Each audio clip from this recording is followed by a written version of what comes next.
Everybody, welcome back to my channel. My name's Judy and you're watching Running So and So, and it's lovely to have you here with me today. And I've stopped by the snowdrops. Hold on. They just beautiful. This is a little patch of snowdrops, literally 5 minutes from my house, and I absolutely adore them. And I thought, oh, there's the dogs. What a lovely way to say good morning to you all. Welcome back. Thank you for watching. If you're new here, it's wonderful to have you. A bit of running, a bit of sewing, and a lot of lovely wildlife. So let's get on for my run, and I'll see you. Hello. So you've seen me start this video out running, and then it all stopped. And I'm here, I'm all flushed, I'm very, very functional. This is raw Judy as it is. We are on Tuesday evening. Tuesday evening when I started filming this on Saturday, and the reason being is that I've started filming and then I've stopped. I've started and I've stopped, and I've stopped because my brain has been thinking about what it is that I'm sewing. And this is, at the end of the day, a sewing channel. Sorry if I'm preaching to the converted. And I really feel it's important that in each of my videos I include, as far as possible and wherever possible, some sewing tip. Now, I don't know if everybody has got an overlocker. And I don't know if every overlocker has a flat stitching function. But today, after the live with Andrea about 10 days ago, I thought it would be great to have another look at flat locking. Now, I'm going to stop and apologise for any sniffing noises, very large, long, prolonged sniffing noises, which are not coming from my blocked nose. I mean, look how red I am, because I've just had a lovely dog walk. Maggie thinks she can smell mice in the corner of the kitchen. I do live very rurally, so there's going to be mice around. But before I go any further, I'm going to tell you what today's outfit is. You see me wearing my Judi. You see me wearing my lovely new Drew. And I'm wearing a Linden, very old Linden, with some French terry that I got from Bugweeds years ago, because I fell in love with it, and a Trudy turtleneck underneath, because I love it when these jumpers are a little bit on the loose side, because you can layer it up. And then sometimes if I just want to wear the Linden on its own and I'm like, oh, I might be a bit exposed, I've got a lovely cream coloured scarf I put round. Now, this video is, apart from the quilting and the embroidery, which I'm going to come to at the end, I haven't stopped. I'm still using my journal. Thank you to the lovely Karen from Karen Sews Slowly for giving me a shout out about that. And if you've not seen Karen, I'm going to link her down below. Now, I'm going to stop recording now on this bit and say welcome to the wonderful world of flat locking. And this is what happened when I tried to thread my baby locker claim up for cover. So this, now let's go back in time from Tuesday evening to Sunday afternoon when I tried to thread my baby locker claim for a different type of flat locking. Didn't quite go according to plan. My overlocker is the baby locker claim, and those of you that have been with me for a while will know that a few years ago I did a video, card up here, on using the flat lock. I am going to flat lock again. But I have discovered, thanks to this wonderful little card, because I've got baby lock, and baby lock, the cover stitch, or the overlock, I keep wanting to call it the cover stitch today. The overlocker came with this really informative card, and it's a quick threading manual. And automatically I've gone straight for the flat locking here, which I've done a couple of times, and which is absolutely fine. But when I turned it over, it said 2 thread narrow and 2 thread wide, and I thought, ooh, let's have a go at the 2 thread wide. Now then, I am looking carefully at the instructions, and it hasn't worked yet. So there is a slight delay in the making of my latest Linden, which I am making in a sportswear fabric. I'll show you the fabric. Might help if I turned it on. I've just recorded a whole load and not even turned you on because I'm too busy trying to tell you what I'm doing. So I've got some better light, and the fabric is a lovely athletic wear fabric. It's a knit, obviously, and it's quite a thick knit, and that's the front side. You can see the little holes there, little breathable holes, and it's got quite a nice sort of like, like a fur, not quite a furry back, but it's definitely got some substance to it. And it thought it would make a really nice long sleeve top compared to this. This is what I have been wearing. You get 2 Judis inside this one. This was Tristan's, but it is the same fabric. Can you see little holes in it? And this was one of those free tops that they give you at the end of a race. So Andrea last week suggested, I'm going off on a tangent here, Andrea last week suggested that it would be really good if we had another look at flat locking. So as I said, I've got Outcomes, the cover stitcher, all the bits, and I am currently trying to work out how to do the 2 thread wide flat locking, and I'm not going to be defeated. So now I've got 3 threads up here. I'm only using 2. I'm using the far one here and the far one there. I had the 3rd one up in case I went for 3 thread flat lock. I've threaded it up in accordance with the instructions that I have for my overlocker. And I missed a stage out. Now, Baby Lock have the wonderful card. Here is the card. And I am doing 2 thread flat lock wide. I found it in the book, but it tells you to refer to the previous page. And you have a little clip that needs moving. And it's this little black clip here. It simply goes, I can't move it now, but you pull it up and then over that way, or up and over that way. And you need to use that when you're doing a 2 thread. And you have to make certain, and it's really hard to show you, at the end here of this louver, this black bit of metal comes up and it hooks underneath here. And you need to have that little black hook on. Now normally that black hook is up and over here. Once I put that in place, the whole thing started flat locking perfectly. So, dearest gentle viewer, in the tones of Bridgerton, the moral of this story is read your instructions more carefully than you thought you had in the first place. Because there's a big section that says converting from 3 thread to 2 thread. Everybody makes mistakes and every day is a school day in the sewing room. I am going to show you my thread catcher. You see all of this? This is me doing my practice seams. So I had practice flat locking. Ooh, there we go.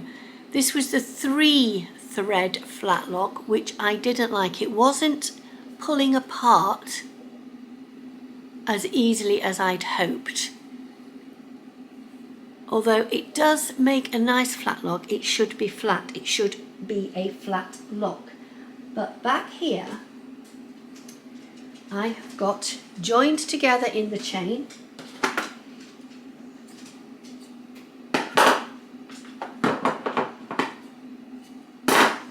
This is the neckband for the Linden. So as I say, I'm going to make just a Linden. So you take your piece, you join it right sides together, and then you pull it flat like so. And you get a very nice professional finish. Now, I'm still not 100% certain with the way that's sitting here, but it's fine. And on the back you have a ladder, like so. Now, this is a much better flat lock than I've had before. And it is like a satin stitch. You can make your stitch length longer, but the instructions on my overlocker said make them that length.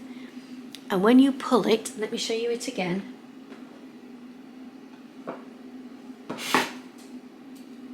This is a cuff.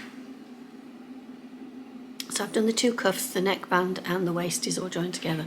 When you pull it, like so, and pull it that way, one side will lay flat over the other, and it does take a little bit of manoeuvring. And I've got this right up, and apologies if it is a little blurred. Let me just pull it again. Pull it that way, and it will pull one layer of fabric over the top of the other. So that's the cuff. So I've done it all. Now ordinarily I probably wouldn't have done both the cuffs and the band at the bottom using the flat lock. But while you are here, I am going to just pop you on and let's pop it together, because I really wanted to include the flat lock demonstration for this particular vlog. There you go, that's looking really lovely. There you go. Really, really happy with that.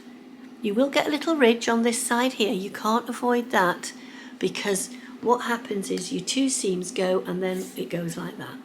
So you've got right sides together, and then when you pull it, one side will go over the top of the other. It could be that way round and it could be that way round, but that is what happens when you do the flat lock. So, oh, I must show you this. I did an online live with the Half Yard Sewing Club yesterday, and I made a little box to put things in. It's really lovely. Really enjoyed doing that, and put all my sewing machine feet in it. Now, roll forward to Tuesday evening, and it's time to finish the Linden that I am making for my new piece of athletic wear. When I'm doing the necks and the cuffs, I really do like using my hand to tap the foot pedal. So I'm just going to pop you at an angle so you can see exactly what it is I'm doing. Now, whether the Baby Lock gurus approve of what I'm doing, I don't know. But let me tell you, in the world of Judi, it works. So I'm starting by ensuring I have got my work right in as far as the blade. There we are. Here's the foot pedal. So press the foot down, off we go. So if I press gently with my hand, I always feel I have slightly more control over the machine. And what I'm doing just here is I'm using a pin. I've stopped the thing going, lifted up the presser foot, and what I'm doing is I'm guiding down the seam so that I can go over it. I'm not wanting to cut anything off this time. I've got the edges completely joined in exactly the right place. There we go.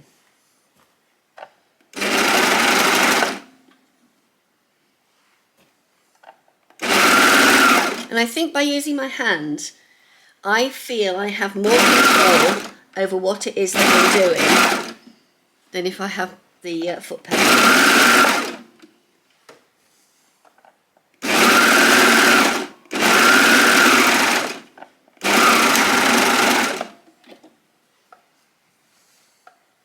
Oh, I'm coming to the neck next. So off we go with the neck. Same again.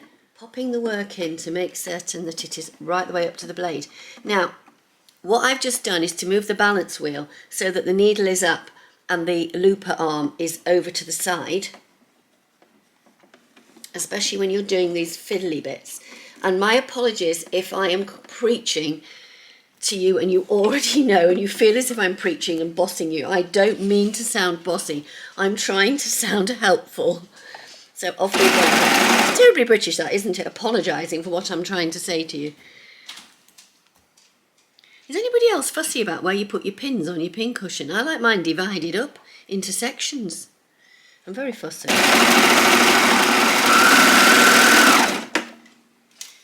And the last one. What I'm going to do now is I'm going to stop and I'll come back to you at the end. Right, here we go. Iron in front of me. But here we go, I have now completed it. The one thing I have to do is to weave in my ends. So off we go and pulling those ends and seeing if it works. Now, I will need to take a bit of time pulling these through, but I can tell you now that the seam for the waistband is already falling down. And last time I did do the flat locking, it did work, and it got better with the wear. So the more I washed the top and the more I wore the top, the better it was. Now on the inside, it'll look like so, and the minute you pull it, you will get that lovely ladder, and then as you pull to get the ladder, the seam will start to lay flat on the other side. So it's not as instant as if you're doing an overlocker seam. So what do we think? I really like this. I do find the neckline on the Linden is quite wide. I don't know if it's because I am really slender at the top here. Even when I was carrying additional weight, it did seem to be very open here, and at times I have increased the neckband probably by as much. Again, I've done double what they're asking, but this time, because it's a running top, sometimes I need to have that sort of like space to get the air in, and I have a lovely running gilet that I can pull up tight, and I have a lovely running jacket. Size wise, the size I made, I looked at my measurements, and this garment was made to my measurements, and I'm very fortunate that I fall in an exact size, give or take. Let me just refresh my memory. Yeah, it's exactly the same size as I would make for Sew House 7. I fall directly in that. So I look at my actual measurements, not the finished size. I always make to my measurements. Then I know I have as much ease. Occasionally I've looked at how much ease is in garments, because I have this issue with being so slender at the top here, and sometimes I have to go down, but I prefer to make to my actual measurements. Then I know that I am working within the parameters of the designer of that pattern. When I was carrying extra weight, I did have to grade, but again, it was using my measurements, and I graded using my measurements, not the finished one, because if you look at those finished measurements, you are interfering with the amount of ease that the pattern designer is giving you, and they are giving you that ease to allow you to wear the garment as comfortably as they hope you will be able to. So also this week, alongside working on the Linden using the flat locking, I have actually done my block of the week. Now,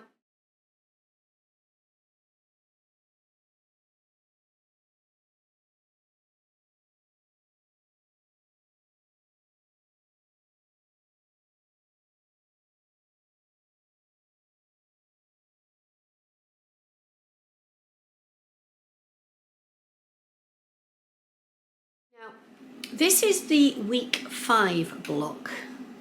It is a heart. Now, I'm happy with it. What I'm not so certain about are the colour choices that I have made. And obviously you've got to bear in mind that I've not squared it off at the edges here. So this block will require squaring off, because if you look carefully here, you can see where it goes over the edge of the square underneath, and looking down further there. So that would be squared off there. Now that will be done at the end. I'm not squaring off anything just yet. So that is the week 5, although we are only on week 4. So what, might you ask, has happened to week 4? Week 4 is just here. Here is week 4. It is beautiful. The only problem I have with week 4, I don't like the background. So I'm going to re-sew it down onto a darker background, because I think it will pop a little bit more. So to that end, I just need to do the bars. There are some bars on week 4. Here they are. There are the bars here. So I am just, while I wait for my dinner to cook, just going to sew down the bars for that particular week. And I'm really happy with it. But you have to bear in mind, a lot of the patchwork is, will this fabric work? Will that fabric work? And it's trial and error. I'm using up what I've got in my stash, and I have decided that I'm going to introduce some more florals. I've got some florals in deeper colours. The other thing I just wanted to show you that I've now done is block 4.